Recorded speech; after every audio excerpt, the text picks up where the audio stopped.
अस्सलामु अलैकुम वरहमतुल्लाह। उम्मीद है आप तमाम लोग खैरियत से होंगे।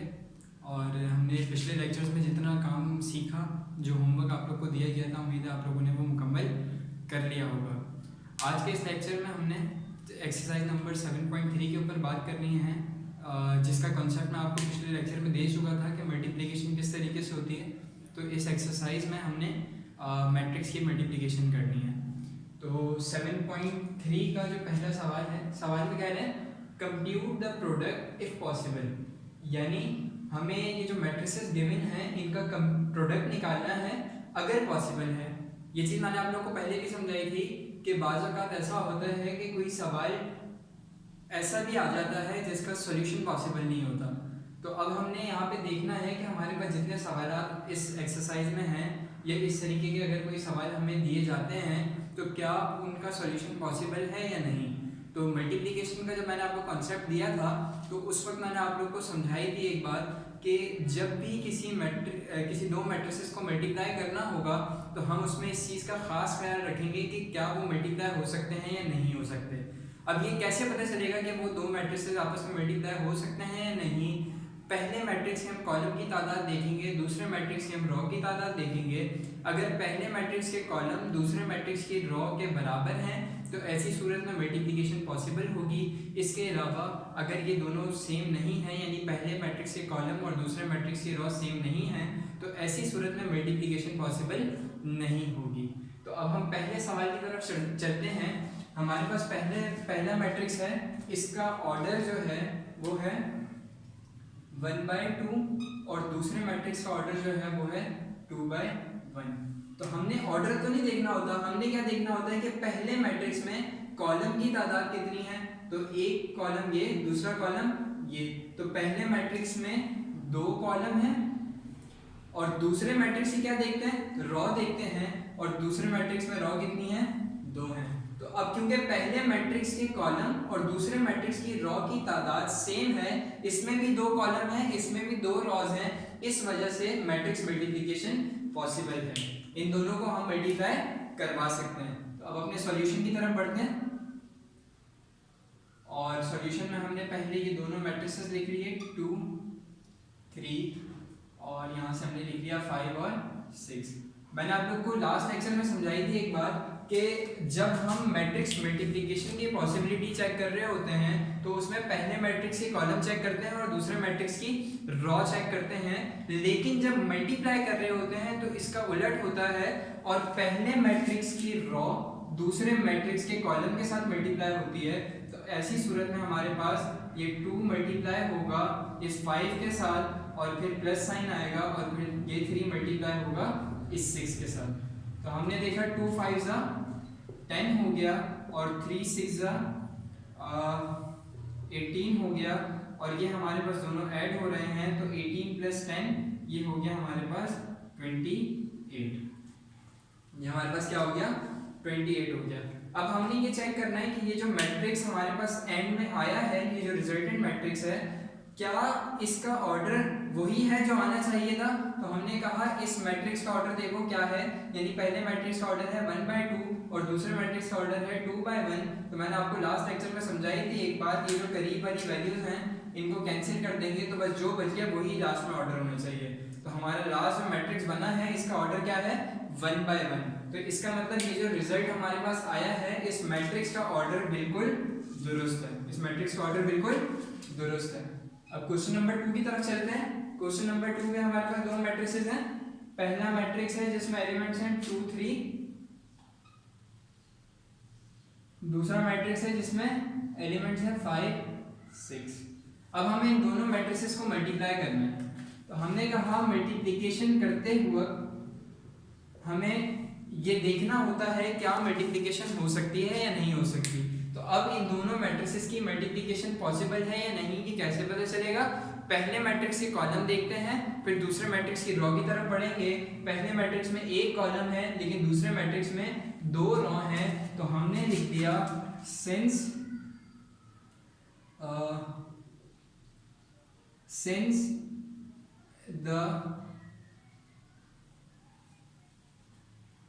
since first matrix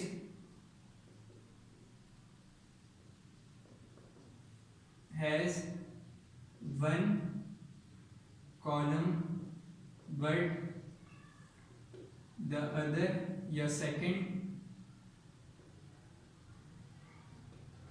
matrix has two rows, therefore multiplication is not possible। तो हमने एक स्टेटमेंट लिख दी, क्योंकि पहले मैट्रिक्स में सिर्फ एक कॉलम है लेकिन दूसरे मैट्रिक्स में दो रॉज हैं, इसी वजह से मल्टीप्लिकेशन पॉसिबल नहीं है। क्योंकि पहले मैट्रिक्स के कॉलम और दूसरे मैट्रिक्स की रॉ की तादाद सेम नहीं है, इसी वजह से मल्टीप्लिकेशन भी पॉसिबल नहीं है। अब तीसरे सवाल की तरफ बढ़ते हैं। तीसरा सवाल है 2 3।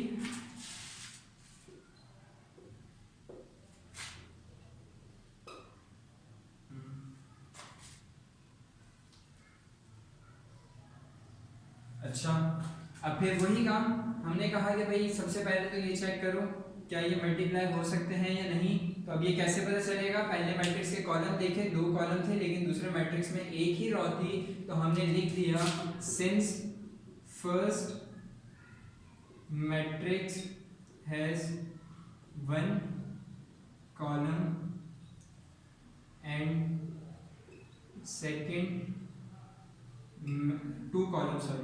two columns and second matrix has one row, therefore multiplication is not possible। ठीक है, क्लियर है यहाँ तक कॉन्सेप्ट? तो पहले मैट्रिक्स में दो कॉलम थे, दूसरे मैट्रिक्स में एक रो थी, इसी वजह से मल्टीप्लिकेशन पॉसिबल नहीं है। अब चौथे सवाल की तरफ बढ़ते हैं। चौथे सवाल में है 5 6 2 3। 5 6 और 2 3 इन दोनों मैट्रिसेस को मल्टीप्लाई करना है। हमने कहा चेक करो क्या मल्टीप्लिकेशन पॉसिबल है। तो पहले मैट्रिक्स में एक कॉलम, दूसरे मैट्रिक्स में एक रो, मल्टीप्लिकेशन बिल्कुल पॉसिबल है। अब मल्टीप्लिकेशन हमने स्टार्ट करी तो ये पहले तो ये matrix as it is copy कर लिए, और फिर हमें मालूम है कि पहले मैट्रिक्स की रो दूसरे मैट्रिक्स के कॉलम्स के साथ मल्टीप्लाई होती है। तो 5 मल्टीप्लाई होगा 2 के साथ, फिर दरमियान में थोड़ा सा गैप आएगा, फिर यही 5 मल्टीप्लाई होगा इस 3 के साथ, फिर ये 6 मल्टीप्लाई होगा 2 के साथ, और 6 मल्टीप्लाई होगा 3 के साथ। अब ये क्या हो गया? 5 2 ज़ा 10, 5 3 ज़ा 15, 6 2 ज़ा 12, 6 3 ज़ा 18। तो ये हमारा आंसर हो जाएगा। हमने कहा चेक कर लो कि मैट्रिक्स का जो लास्ट मैट्रिक्स है इसका ऑर्डर ठीक है या नहीं। तो हमने क्या किया, इसका ऑर्डर देखा 2/1 था, इसका ऑर्डर क्या था 1/2। तो ये करीब वाले कैंसिल हो गए, 2/2 बचा। तो इसका मतलब रिजल्टेंट मैट्रिक्स जो आया है हमारे पास, यानी इन दोनों मैट्रिसेस का जो प्रोडक्ट आया है हमारे पास, वो बिल्कुल दुरुस्त आया है। अब क्वेश्चन नंबर 5 की तरफ बढ़ते हैं। क्वेश्चन नंबर 5 है 1 2 3 2 7 8।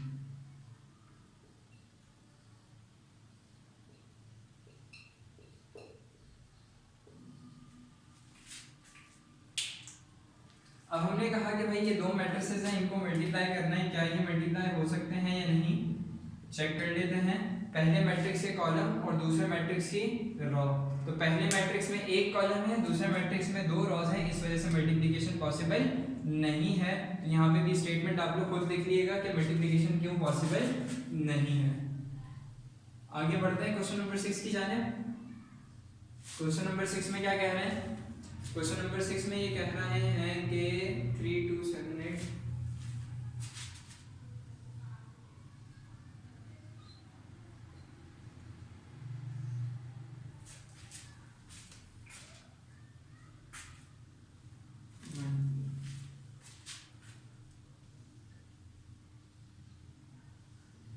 अब इन दोनों मैट्रिसेस का प्रोडक्ट मालूम करना है। हमने कहा सबसे पहले चेक करो क्या ये मल्टीप्लाई हो सकते हैं या नहीं।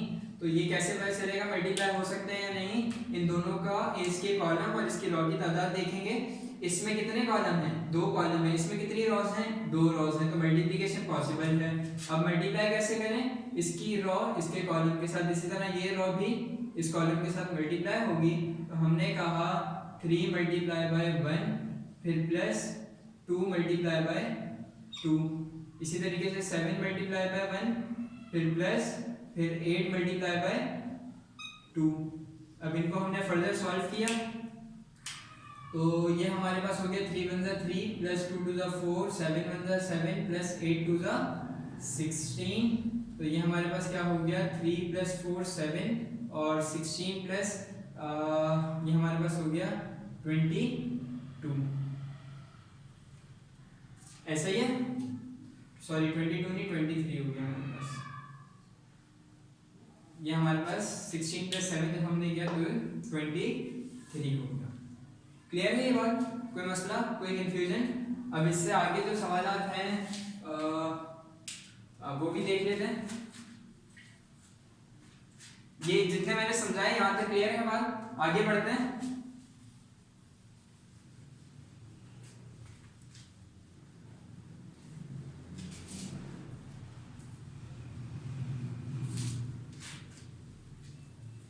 अब हमने कहा क्वेश्चन नंबर 7 देख लेते हैं, बल्कि क्वेश्चन नंबर 7 देख लेते हैं, फिर 8 9 आपका होमवर्क होगा, 10 आप लोगों को मैं करवा देता हूँ।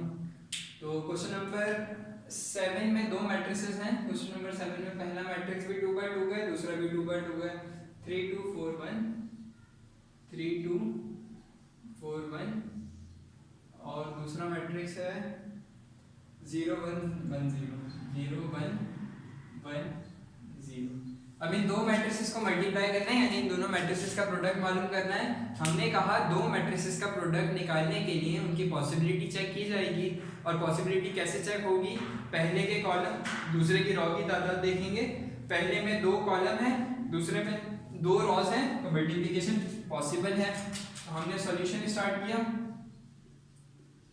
और फिर हमने इस 3 को मल्टीप्लाई करवाया 0 के साथ, फिर प्लस 2 को मल्टीप्लाई करवाया 1 के साथ, फिर थोड़ा सा गैप दिया, फिर इसी 3 को मल्टीप्लाई करवाया 1 के साथ, प्लस 2 को मल्टीप्लाई करवाया 0 के साथ। यही काम हमने सेकंड रॉ के लिए भी करना है।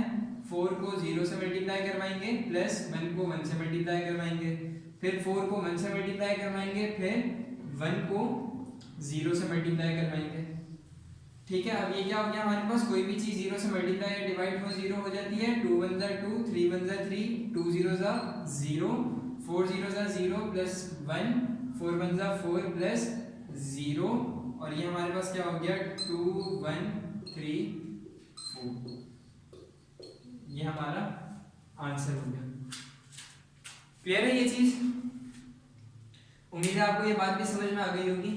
अच्छा, अब मिसाल के तौर पे आपके पास ऐसे कुछ लिखा हो, बाहर 5 लिखा हुआ है और अंदर मैट्रिक्स में कुछ वैल्यूज मौजूद हैं इस तरीके से। तो अब ये जो बाहर वाली वैल्यू है ये इस ब्रैकेट में मौजूद तमाम वैल्यूज के साथ मल्टीप्लाई होगी, यानी ये 5 इससे भी मल्टीप्लाई हो जाएगा, इससे भी मल्टीप्लाई हो जाएगा, इससे भी मल्टीप्लाई हो जाएगा और इससे भी मल्टीप्लाई हो जाएगा। तो अब क्वेश्चन नंबर 10 तक आप लोग का होमवर्क है। ठीक है, उम्मीद है जितना मैंने समझाया, जो मल्टीप्लिकेशन का कॉन्सेप्ट देना चाहा वो आपको समझ में आ गया होगा। और कब मल्टीप्लिकेशन पॉसिबल होगी, कब नहीं होगी, मल्टीप्लाई करवाएंगे कैसे, कब कॉलम की तादाद देखेंगे, कहाँ पे रॉस की तादाद देखेंगे, कब रॉ को कॉलम से मल्टीप्लाई करेंगे, ये सारी चीज़ें आपको समझ में आ गई होंगी। और रिजल्ट में मैट्रिक्स का जो ऑर्डर बनता है वो ऑर्डर कैसे चेक करेंगे ये भी आपको समझ में आ गया होगा। और अब इसकी जो रिमेनिंग सवाल हैं क्वेश्चन नंबर 10 तक, वो आप लोगों ने खुद करना है, वो आपका होम टास्क है। अगर इस लेक्चर से रिलेटेड कोई भी आपका सवाल हो, कोई क्यूरी हो, तो आप बिना झिझक पूछ सकते हैं। मिलते हैं नेक्स्ट लेक्चर में नए सवालात के साथ, तब तक के लिए अल्लाह हाफिज़।